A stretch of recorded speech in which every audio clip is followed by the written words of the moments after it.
News nation पर आपका बहुत बहुत स्वागत है। आपके साथ मैं हूं राकेश पांडे। किसान आंदोलन का 11वां दिन है। सरकार की सारी कोशिशें किसानों को मनाने की वो फेल होती दिखाई दे रही हैं। दिल्ली के बॉर्डर, दिल्ली के दरवाजे पर किसान डटे हैं, वो पीछे हटने को तैयार नहीं है। सरकार कह रही है कानून किसान के पक्ष में है, तो वहीं किसान इसे आत्मघाती बता रहे हैं। सवाल बड़ा ये उठता है कि ऐसे में सच्चाई क्या है। आज इन्हीं सारे सवालों का जवाब मिलेगा। किसान बिल, इन 3 कृषि कानूनों को लेकर जो भी आपके कंफ्यूजन है, उन सारे कंफ्यूजन को आज हम दूर करेंगे। इस शो में सरकार और किसानों के पक्षकार हमारे साथ होंगे, जो आपको बताएंगे किसानों के लिए बने नए कानून का सच क्या है, उनकी मांग क्या है, सरकार का स्टैंड क्या है, बात फंस कहां रही है, आखिरकार जाकर समाधान कहां से निकलेगा। 11वां दिन है आंदोलन का। आंदोलन अपने पूरे शबाब पर है। सवाल यह उठता है आखिरकार इसका समाधान का रास्ता कहां से निकलेगा। 4 मेहमान इस वक्त हमारे साथ जुड़ चुके हैं। सबसे पहले आपका परिचय अपने चारों मेहमानों से करवाते हैं। गुरचरण दास जी हमारे साथ जुड़ चुके हैं, जो कि इकोनॉमिस्ट हैं और साथ ही फॉर्मर सीईओ हैं, प्रॉक्टर है गैम्बल इंडिया के। इसके साथ ही हमारे साथ शिव कुमार शर्मा जी हैं, जो कि किसान लीडर हैं सिंधु बॉर्डर से, वो हमारे साथ जुड़ चुके हैं। विजय सरदाना है, जो कि इकोनॉमिस्ट है, इनसे भी हम बातचीत करेंगे और सरकार का पक्ष जानने की कोशिश करेंगे। हरवीर सिंह जी हमारे साथ हैं, जो कि एडिटर इन चीफ है हिंद किसान के, इनसे भी हम बातचीत करेंगे। लेकिन सबसे पहले गुरचरण जी, मैं आपके पास आता हूं। एमएसपी को लेकर इस पूरे आंदोलन की शुरुआत हुई। शांता कुमार समिति यह कहती है कि इस देश में सिर्फ 6% किसानों को एमएसपी का फायदा मिलता है, 94% किसान अभी भी इससे दूर रहते हैं। सवाल यह कि जो किसान, जो अन्नदाता 130 करोड़ आबादी का पेट भरते हैं, उन्हें इस एमएसपी से दूर क्यों रखा जा रहा है? भाई, एमएसपी तो रहेगा, जा नहीं रहा। ये जो गवर्नमेंट को है सप्लाई करना है अपनी, कोई लाखों की ये दुकानें हैं जो राशन बेचती हैं हर दिन, और वो उनके लिए फीड करने के लिए, सप्लाई करने के लिए गवर्नमेंट को प्रोक्योर करना पड़ता है अनाज, और वो गवर्नमेंट सब्सिडाइज बेचती है। तो कैसे जा सकता है एमएसपी? अगर तो सिर्फ ये हुआ है, ये जो नया बिल है, ये जो नए 3 बिल आए हैं, उनमें से एक ने कहा है कि भाई, एक कानून कहता है कि अब किसान को आजादी दे जा रही है जी। अगर वो मंडी में नहीं बेचना चाहता, किसी और को बेचना चाहे, समझ लो कोई कोल्ड स्टोरेज वाला हो, वो ऊपर दाम, ज्यादा महंगा, मतलब ज्यादा भी उसको प्राइस देने को तैयार हो किसान को, तो किसान उसको बेच सकता है। नहीं सर, लेकिन एक छोटा सा सवाल और आशंका जो किसानों को है, अगर मान लीजिए एमएसपी से कम दाम पर उन्हें कोई देता है या मजबूर करता है कि एमएसपी से कम दाम पर वो अपनी फसल को बेच दे, ऐसे में किसान कहां जाएगा? सवाल ये। और अगर मंशा साफ है, किसानों का फायदा कराना है, तो क्यों नहीं एमएसपी को कानून में दे दिया जाता कि कहीं भी एमएसपी से कम अगर खरीदी जाती है फसल, तो वो गैर कानूनी होगा, उस पर सजा दी जाएगी? एक सुनिए, एक तो एमएसपी नहीं जा रहा, तो उसका मतलब है अगर किसान एमएसपी पे नहीं, अगर मंडी में नहीं बेचना चाहता एमएसपी पे, कहीं और बेचना चाहता है, और वो व्यक्ति जो बाहर से खरीद रहा है उसको ज्यादा कीमत देनी पड़ेगी। अगर किसान को कम कीमत दे रहा है एमएसपी पे, किसान नहीं बेचेगा। ठीक है, ये तो पागलपना है ना, कि सोचना कि किसान पागल तो नहीं है कि कम दाम में बाहर बेचेगा। ठीक है, मैं शिव कुमार जी से एक बार जवाब ले लेता हूं। कानून में नहीं जी, क्यों नहीं डाल रहे? ठीक है गुरचरण जी, क्योंकि नहीं डाल रहे, आपको समझना चाहिए। ठीक है कि नहीं डाल रहे कानून में, क्योंकि एमएसपी जो सिस्टम है ये अच्छा सिस्टम नहीं है। मतलब अभी चल रहा है, इससे अच्छे सिस्टम आ सकते हैं। ठीक है सर, मैं आता हूं। शिव कुमार जी, जो बातें कही गुरचरण जी ने, क्या आप उससे सहमत हैं? उन्होंने कहा कि ऐसे तो विकल्प खुल जा रहा है, कानून में जोड़ने की क्या जरूरत है? नहीं, मैं समझा नहीं आपकी बात, कि एक बार और कहिए। देखिए, इन लोगों से हम बहुत परेशान हैं। ये ऐसे विचारों के कारण पूरे देश का किसान परेशान है, क्योंकि ये ट्राली पर कभी अनाज बेचने नहीं गए हैं। इनसे पूछिए कि अभी जब ये कानून लागू हो चुका है, तो मध्य प्रदेश में नहीं, पूरे देश में मक्का 700 से 1000 रुपये बिका है, समर्थन मूल्य उसका है 1850। बाजरा बिका है पूरी मध्य प्रदेश से लेकर पूरे देश में, जिसका समर्थन मूल्य 2100 रुपया है। 900 और 1000 में बाजरा बिका है। ऐसी सारे जीन्स आधे दाम में बिके हैं। किसान आंसू पहुँचते हुए घर गया है और ये कह रहे हैं कि बाहर अच्छा माल बिकेगा, किसान नहीं बेचेगा। किसान नहीं बेचेगा तो कहाँ ला के रखेगा, उसको कहाँ भंडारण करेगा वो। ये इस प्रकार की बातें करके किस आंदोलन को भ्रमित करते हैं, किसानों को भ्रमित करते हैं। जिनको ज्ञान नहीं है उनको आपको भी नहीं बिठाना चाहिए। उनको पता नहीं है कि समर्थन मूल्य पर हमारा केवल गेहूं और पैडी 70% आप परचेज कर लोगे। चना कौन परचेज करेगा, बाजरा कौन परचेज करेगा, मूंग कौन परचेज करेगा। बाकी 24 जीन्स पर समर्थन मूल्य सरकार तय करती है, उसको कौन तय करेगा। ठीक है शिव कुमार जी, अब मैं अगले सवाल का रुख करता हूं। हमारी कोशिश ये है कि 10 बड़े सवालों के जरिए पूरे कंफ्यूजन को सामने रख दिया जाए और उससे दूर भी कर दिया जाए, ताकि देश के लोगों को भी समझ में आ जाए कि दरअसल पूरा विवाद क्या है। हमारा दूसरा सवाल यह है कि क्या नए कानून से मंडियां खत्म हो जाएंगी? विजय जी, जो नए कानून की बातचीत हो रही है, एपीएमसी की बातचीत है या फिर बाहरी मार्केट की बातचीत है, किसानों का आरोप है कि मंडियां खत्म करने जा रही है सरकार। देखिए, संविधान के हिसाब से एपीएमसी मंडी राज्य सरकार का अधिकार क्षेत्र है। कोई भी अदर देन राज्य सरकार ना तो मंडियां क्रिएट कर सकती है एपीएमसी मंडी, ना उनको हटा सकती है। ये आपका संवैधानिक अधिकार है राज्यों का। तो ये मानना कि केंद्र सरकार का कानून मंडियों को खत्म कर देगा, ये एक गलत इंटरप्रिटेशन है जिसने भी किया है।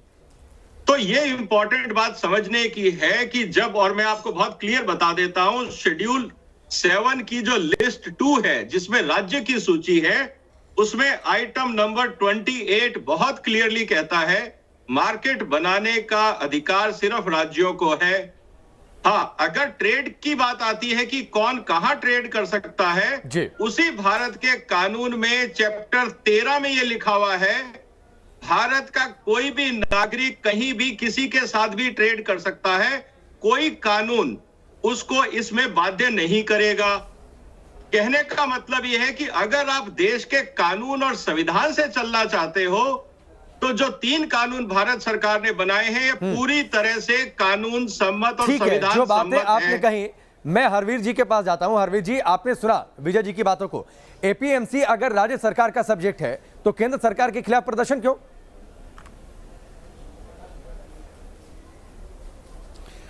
देखिए, ये तो एक तो विजय जी ने बहुत अच्छा बताया कि संविधान की कौन सी उसमें सूची में कौन सी एंट्री मार्केटिंग की बात करती है और कौन सी ट्रेड की बात करती है। और यही इन पूरे जो कानून है उसका जो उद्गम है वो इन्हीं 2 शब्दों से हुआ है, ट्रेड और मार्केटिंग। क्योंकि जब कृषि मंत्रालय में हमारे तमाम सारे अधिकारी ये तय कर चुके थे कि कानून बनाना है, और लॉ मिनिस्ट्री से भी इसके बारे में राय ली गई कि ये क्या हमारा जो फेडरल स्ट्रक्चर है, क्या उसमें ये संभव है, क्या केंद्र ऐसा कानून बनाए। तो उसमें फिर ये आया कि साहब ये ट्रेड शब्द अगर इस्तेमाल करेंगे तो ये संभव है, क्योंकि मार्केटिंग स्टेट का सब्जेक्ट है। लेकिन यहाँ एक तो मैं स्पष्ट कर दूं कि देखिए, जब फार्मर अपने प्रोड्यूस को लेकर के आता है फर्स्ट हैंड, वो तो मार्केटिंग है। ट्रेड तो 2 ट्रेडर के बीच में है, जब ट्रेडर ने खरीद लिया उसके आगे उसका ट्रेड होगा। पहली तो बात ये है। तो अभी तो इसकी व्याख्या होनी है, कोर्ट में जाएगा, सुप्रीम कोर्ट देखे, कॉन्स्टिट्यूशनल बेंच देखे, उसमें तय होगा कि वाकई केंद्र का ये अधिकार है या नहीं है। तो केंद्र ने राज्यों के अधिकार में हस्तक्षेप किया, ठीक है, और क्योंकि ये तीनों कानून केंद्रीय हैं, मैं आगे बढ़ता हूं। मैं तीसरे सवाल का रुख करता हूं। केंद्र का ही करेगा ना, राज्य का विरोध करके क्या करेगा? हरवीर जी, मैं आता हूं आपके पास। मैं तीसरे सवाल का रुख करता हूं। शिव कुमार जी, तीसरे सवाल को लेकर सीधे मैं आपके पास आता हूं। तीसरा सवाल हमारा यह है कि क्या ये जो नया कानून है ये जमाखोरी को बढ़ावा देने वाला कानून है, और क्या इसका सीधे तौर पर असर जो गरीब किसान हैं उन्हें मिलेगा? क्योंकि सरकार ये कह रही है कि कृषि उपज जुटाने की कोई सीमा नहीं होने जा रही।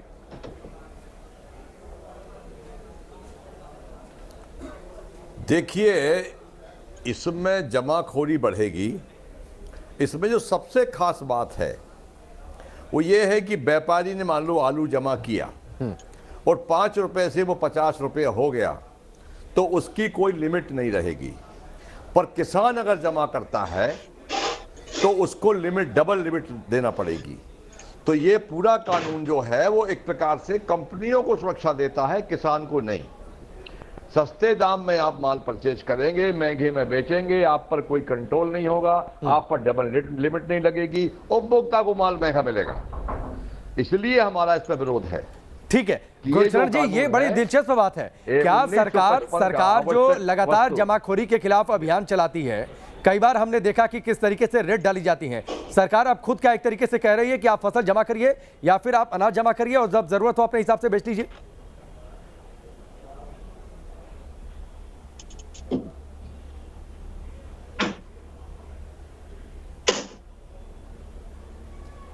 गुरचरण जी, आवाज आ रही है आपको?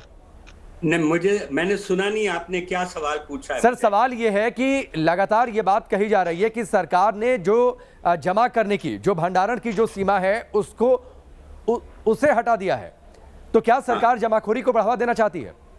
हाँ, ये बहुत फायदा देगा।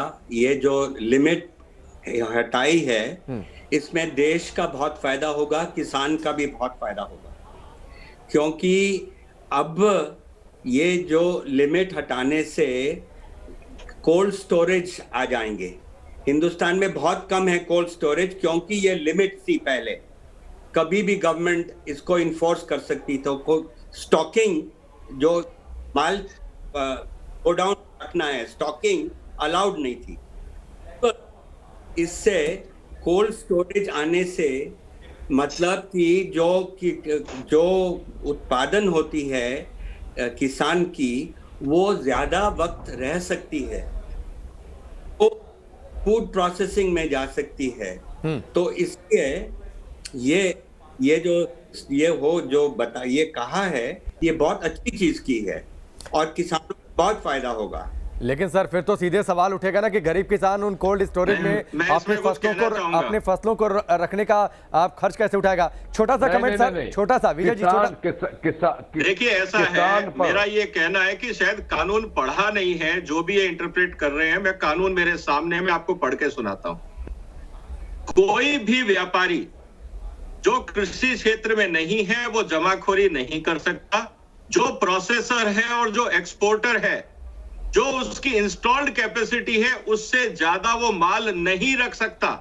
ये कानून में प्रावधान है। ऐसा नहीं है कि अगर मैं सोने का व्यापारी हूं या लोहे का व्यापारी और मेरे पास पैसा है, मैं जाके भंडारण कर दूं, ये नहीं हो सकता। कानून पढ़िए तो सही। दूसरी बात, अगर महंगाई बढ़ती है, पेरिशेबल में अगर आपका आलू प्याज मैंने स्टोर किया है और अगर मान लीजिए 10 रुपए का टमाटर था पिछले साल एवरेज प्राइस, ठीक है, इस साल अगर 20 हो जाता है, एसेंशियल कमोडिटी एक्ट लागू हो जाएगा। और अगर गेहूं पिछले साल 20 था, ठीक है, और इस मैं आगे बढ़ता हूं। विजय जी, आपने बड़ी अच्छी बात कही, आपने कानून को पढ़कर सुना दिया सर, लेकिन एक गरीब किसान अगर आलू उगाता है, अगर आलू की पैदावार करता है और आलू उसके पास ज्यादा है, वो कोल्ड स्टोरेज में रखने कहां से जाएगा सर? ये तो एक सवाल उठेगा आने वाले समय में ना सर। आज भी देखिए, मैं वही आपसे कह रहा हूं। ठीक है, मैं आगे बढ़ता हूं, हमारे 10 सवाल पूरे नहीं हो पाएंगे, मैं अगले सवाल का रुख करता हूं। मेरा अगला सवाल यह है कि क्या किसान दूसरे राज्यों में फसल बेच पाएंगे और इसका कितना फायदा होगा? अब मैं हरवीर जी का रुख करता हूं। हरवीर जी, आपकी क्या प्रतिक्रिया, क्या टिप्पणी, आपकी क्या सोच है इस पर?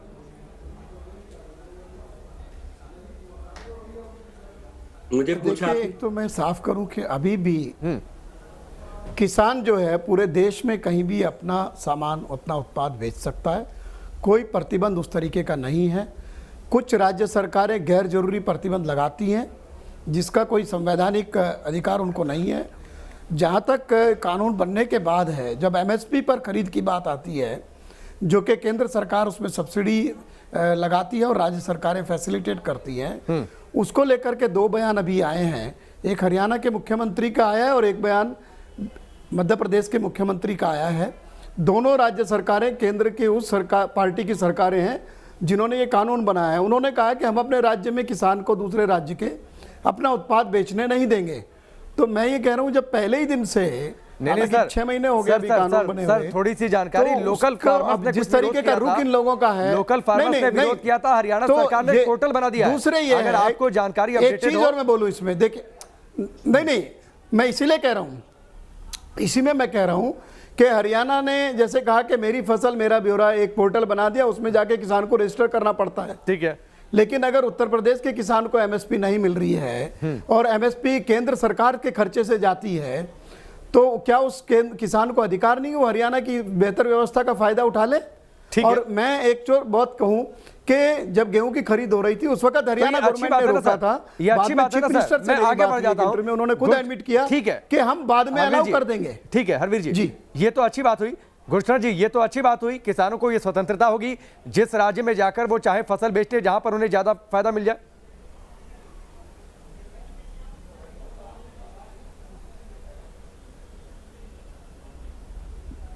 मुझे पूछा है सवाल? जी जी सर, क्या मुझे एक बार रिपीट कर दीजिए, मुझे सुना नहीं। मतलब ये है कि किसानों के पास ये स्वतंत्रता होगी कि वो किसी भी राज्य में जाकर फसल बेच सकते हैं। ये तो फायदे की बात है उनके लिए, जहां पर उन्हें जिस राज्य में उन्हें बेहतर लगता है वहां जाए अपनी फसल बेच ले वहां पर। बिल्कुल बेहतर है, ये तो आजादी है किसान की। और मैं कहूंगा एक और आजादी चाहिए जो अभी तक आई नहीं है, और वो गवर्नमेंट को देनी चाहिए। वो चौथा बिल होना चाहिए।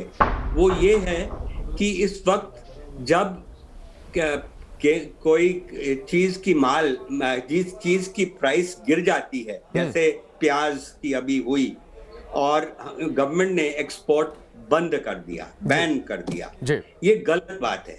ये किसान का फायदा नहीं, ये किसान की हानि होती है। तो गवर्नमेंट को स्टेबल एक्सपोर्ट रेजीम रखनी चाहिए। ठीक है, हिंदुस्तान अब एक्सपोर्टिंग देश है। ठीक है सर, मैं आपको थोड़ा सा रोकता हूं, थोड़ी सी वक्त की कमी है, एक ब्रेक लेना पड़ेगा। 6 सवाल अभी भी और हमारे पास हैं जो इस बिल को लेकर विरोध और साथ ही जो सरकार का पक्ष है उनके बीच उनके तर्क क्या हो सकते हैं। एक ब्रेक लेते हैं, ब्रेक के बाद जब आएंगे तो कॉन्ट्रैक्ट फार्मिंग पर हम सवाल करेंगे, क्योंकि इसको लेकर भी अच्छा खासा विवाद है। जमीन हड़पने तक की बातचीत कह रहे हैं किसान कि सरकार उनकी जमीनें हड़पना चाहती है। जल्द वापस लौटते हैं एक ब्रेक के बाद।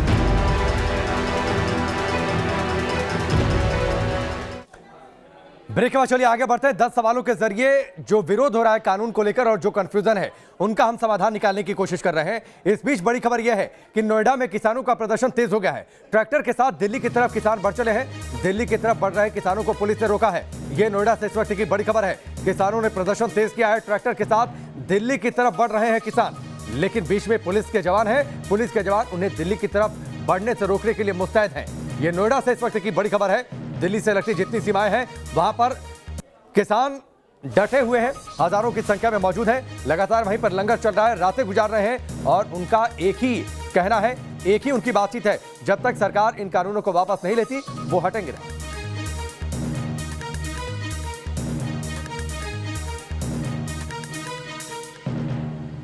तो ये बड़ी खबर इस वक्त नोएडा से। यहां पर रुकेंगे एक ब्रेक के लिए, छोटे से ब्रेक के लिए। चारों मेहमान इस वक्त हमारे साथ बने हुए हैं। 6 सवाल अभी भी और हमारे पास हैं। जल्द वापस लौटते हैं एक छोटे से ब्रेक के बाद।